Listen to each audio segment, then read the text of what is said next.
primal beat.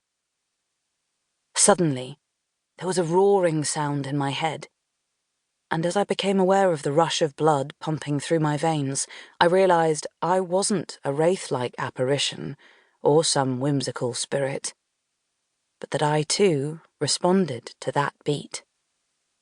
For the first time in many years, I felt alive. And then, through the flickering firelight, I saw you sitting on a log on the far side of the camp, deep in conversation with the man beside you. No one had noticed me, and, moving closer, I took the opportunity to gaze at your face in wonder. You were not like the others. You shared none of their darkness. Prone to curls, your dark blonde hair framed a genuine, open face that was teasingly familiar, and yet not. As your lips formed silent words, I studied you, the slant of your brow, the sharp angle of your cheekbones, the shape of your nose, the tight line of your jaw. And I noticed the way your eyes crinkled when you laughed. Suddenly you smiled, and I gasped, as intense, stirring sensations took hold deep in my belly. From out of the corner of my eye, I saw a man approaching. He requested a dance, but impatiently I brushed him away. And when I turned back, you were looking directly at me. Your gaze asked a question, and for a heartbeat, I stopped breathing. I no longer had the ability to drift, and, cautiously, as if in experiment, I placed one foot in front of the other, and stepped uncertainly towards the fire. But the heat was too fierce, and I glanced at you in confusion. Had I misunderstood?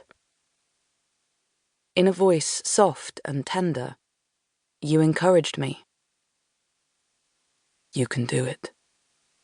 Follow the path.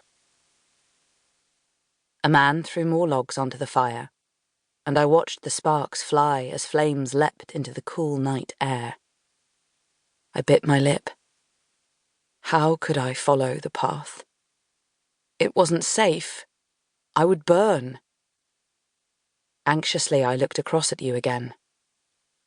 You were still there, holding out your arms to me, with that look in your eyes. And as I made to circle the campfire, you spoke again. Trust in the journey. Do not fear the process. Your words made me hesitate, and filled with trepidation, I stepped into the fire. But I needn't have feared. There was no heat. And as the flames parted, I left my world and crossed into yours. I know you, I whispered, as I looked deep into your eyes.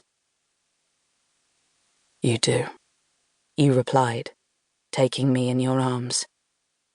And as you covered my mouth with a kiss of such sweet, urgent tenderness, our passion took me far, far away.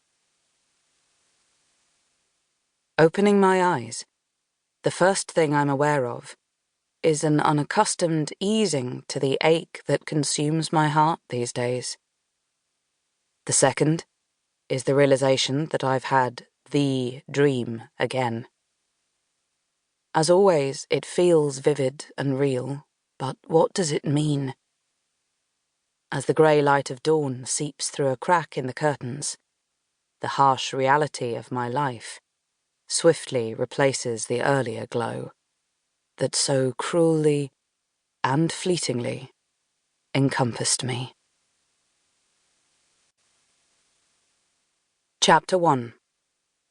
Sussex. It's odd how a relationship can end on such a seemingly small, inconsequential incident. But that's what happened. And however many times I went over the minutiae of our life together, there was never any satisfactory explanation as to how we had unravelled so spectacularly.